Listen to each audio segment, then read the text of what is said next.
शुक्लाम्बरधरं विष्णुं शशिवर्णं चतुर्भुजं प्रसन्नवदनं ध्यायेत् सर्वविघ्नोपशान्तये। व्यासं वसिष्ठनप्तारं शक्तिः पौत्रमकल्मषं पराशरात्मजं वन्दे शुकतातं तपोनिधिं।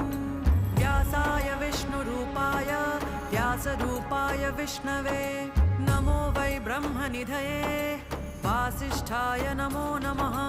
अविकाराय शुद्धाय नित्याय परमात्मने सदैकरूपरूपाय विष्णवे सर्वजिष्णवे यस्य स्मरणमात्रेण जन्म संसारबन्धनात् विमुच्यते। नमस्तस्मै विष्णवे प्रभविष्णवे। ॐ नमो विष्णवे प्रभविष्णवे। श्रीवैशम्पायन उवाच श्रुत्वा धर्म